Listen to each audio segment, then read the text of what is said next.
Banyak yang bilang soal baterai di Itel S23 Plus ini jadi nilai minus buat HP ini. Katanya sih boros, tapi emang segitunya ya? Nah, sekarang gue mau ceritain lagi nih pengalaman gue pakai Itel S23 Plus ini setelah kurang lebih udah 30 hari nih bersama dengan gue. Experience apa aja nih yang udah gue dapetin, dan sebenarnya HP cantik gini dengan harga terjangkau layak nggak sih? Yaudah, sebelum masuk ke pembahasannya, mari kita opening dulu.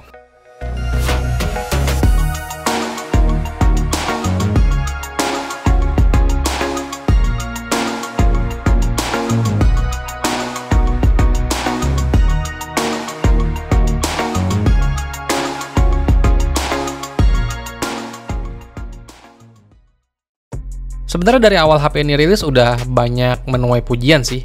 Jelas aja sih Itel Indonesia kasih kita banyak bonus, dimana kita bisa beranggapan apa iya Itel Indonesia itu jual rugi buat satu HP ini.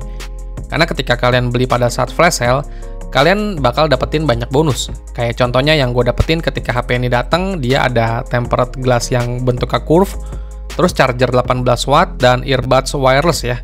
Jadi dengan harga 1,8 jutaan itu udah menang banyak banget. Ibaratkan bonusnya itu taruhlah semua harganya 200 ribuan. Jadi harga HP ini tuh cuma 1,6 jutaan dong. Gila banget ini sih. Belum lagi ketika kita lihat desain dari HP ini, cantik bener. Jadi keinget HP Samsung flagship itu. Tapi untuk bahan materialnya sih masih terbuat dari plastik ya, baik itu bagian belakang ataupun bezelnya.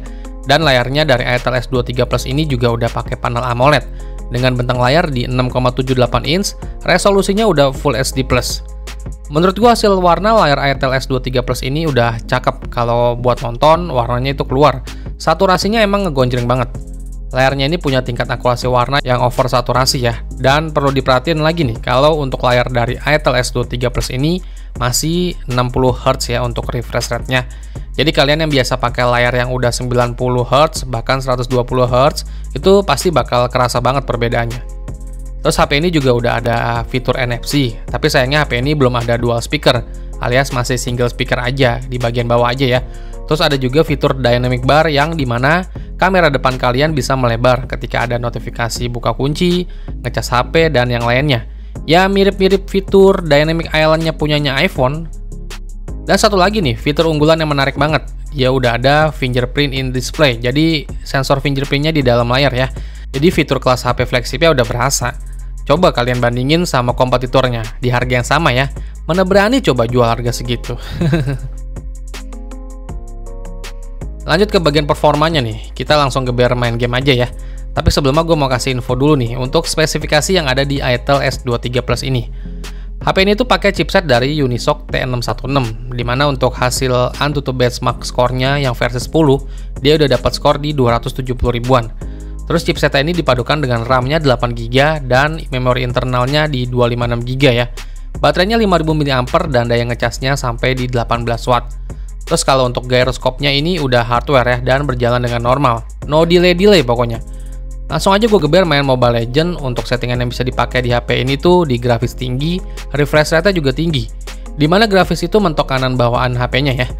Nah, di game MOBA analog kayak gini, gue ngerasa Itel S23 Plus ini masih aman-aman aja dimainkan. Pergerakan karakternya smooth, nggak ada kendala. FPS-nya stabil di angka 40 FPS-an. Gue nggak ada sama sekali nemuin frame drop di Itel S23 Plus ini. Main satu game sampai habis kira-kira 20 menitan ini masih stabil sih. Begitupun juga suhunya yang kisaran 40 derajatan. Masih bisa dibilang anget-anget aja. Overall settingan grafis tinggi dan refresh rate tinggi masih nyaman dimainkan. Dan baterai berkurang sekitar 8% ya setelah dimainin kurang lebih 20 menitan. Terus main game eFootball 24 nih. Di sini gue pakai settingan grafik medium di 60 fps ya. Main game bola kayak gini juga aman, nggak ada penurunan FPS. Dan manteng aja stuck di 60 fps. Main 2 babak sekitar 15 menitan lebih itu baterai berkurang 7% aja. Suhunya bisa tembus di kisaran 41 derajat. Bisa dikatakan main eFootball 24 di Itel S23 Plus ini udah lumayan ya. Walau emang agak sedikit anget, tapi panas saat main eFootball ini masih bisa lancar aja sih. Terus main CODM nih, untuk settingan yang gue pakai itu kualitas grafiknya low dan frame rate-nya high. Dan alhasil main CODM ini bisa manteng di 40-60 fps. Pergerakan karakternya smooth, lancar jaya deh. Gue nggak nemuin frame drop sama sekali di Itel S23 Plus ini, walau gue mainin CODM ini kurang lebih 20 menitan lebih. Tapi terkadang ada sih FPS bisa turun sampai 30-an, tapi emang masih nyaman banget dimainkan, walau suhunya kelewat overheat sekitar 44 derajat Celcius nih. Dan gue main sekitar 20 menit lebih, baterai berkurang di 7% aja. Lanjut game wajib review HP nih, yaitu PUBG Mobile. Main PUBG Mobile, settingan yang bisa dipakai di ITEL S23 Plus ini bisa di-unlock grafik smooth ultra ya. Gua main sekitar 20 menit lebih, ya prosesor ini sebenarnya boleh dibilang di harga 2 juta sih udah lumayan banget. Tapi sekali lagi, untuk cooling sistemnya di ITEL S23 Plus ini masih belum bisa menekan suhu panasnya saat main game. Gue sangat menyarankan buat kalian pakai fan cooler sih, kalau kalian main game yang lumayan lama. Main PUBG sebenarnya nggak ada sama sekali gue nemuin frame drop, walau suhu yang dihasilkan ketika gue mainin itu tembus di 45 derajat. Main settingan smooth ultra nyaman banget walau dalam kondisi ngeras sekalipun. Dan main sekitar 20 menit lebih, baterai berkurang 10% ya. Dan yang terakhir gue geber main Genshin Impact nih. Settingan yang gue pakai di grafik rendah di 30 fps. Dan ternyata masih lumayan juga sih si ITEL S23 Plus ini. Pergerakan karakternya ketika kita berantem sama musuh aja terlihat ya lumayan smooth. Suhu yang dihasilkan juga bisa tembus di 43 derajat nih. Settingan rendah 30 fps sebenarnya lumayan cepat panas. Mungkin kalian bisa turunin satu tingkat ya untuk grafiknya dan mungkin berjalan lebih baik dan suhunya nggak terlalu overheat. Intinya suhu yang bisa tembus lebih dari 43 derajat di Genshin Impact ini bikin si ITEL S23 Plus ini udah lumayan overheat, tapi masih tetap stabil. Dan main sekitaran 20 menit lebih, baterai berkurang 14% karena saking panasnya sih. Jadi kalau gue buat main game, HP ini sebenarnya ya bisa-bisa aja. Tapi kita nggak bisa nuntut banyak buat grafiknya. Sebenarnya grafik bawaannya aja udah lumayan mantep. Terus buat cooling sistemnya ya masih dalam batas aman sih. Tapi yang paling bikin greget balik lagi, di layarnya masih 60 Hz. Bikin pergerakan karakternya tuh ya lumayan bikin greget sih. Di luar dari itu ya aman-aman aja sebenarnya. Terus ke performa kameranya nih. Gue bisa bilang untuk performa kameranya ya layaknya HP 2 jutaan pada umumnya sih. Resolusi kamera utamanya itu di 50 megapiksel yang ditemani sama satu lensa gimmick, dan kamera depannya itu resolusinya 32 megapiksel. Dan buat hasil foto dari ITEL S23 Plus ini, yang penting detailnya cukup, terus highlightnya pas, dan saturasinya agak sedikit ngegonjreng sih udah pas banget buat upload ke sosmed. Jadi yang penting detailnya terang dan warnanya ngegonjreng, itu buat di-upload ke sosmed itu udah mantep banget.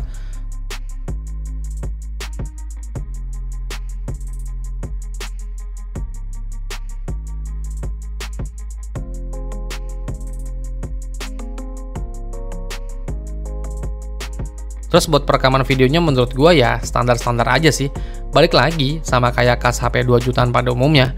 Dan resolusinya cuma bisa mentok di 1080p 30 fps aja. Ini gue pakai mode stabilisasinya gue aktifin ya. Jadi ini gue lagi jalan-jalan. Nah, gue lagi jalan. Kalau gue lihat langsung di layar HP-nya sih ini smooth ya. Kayak nggak ada getaran gitu kalau mode stabilisasinya diaktifin kayak gini. Tuh. Ini mentok di 1080p 30 fps aja nih. Jadi kalian coba dengerin juga untuk kualitas audionya kayak gimana. Tuh. Dan ini perekaman kamera depan ITEL S23 Plus, resolusi mentok juga 1080p 30 fps. Ini mode stabilisasinya aktif ya.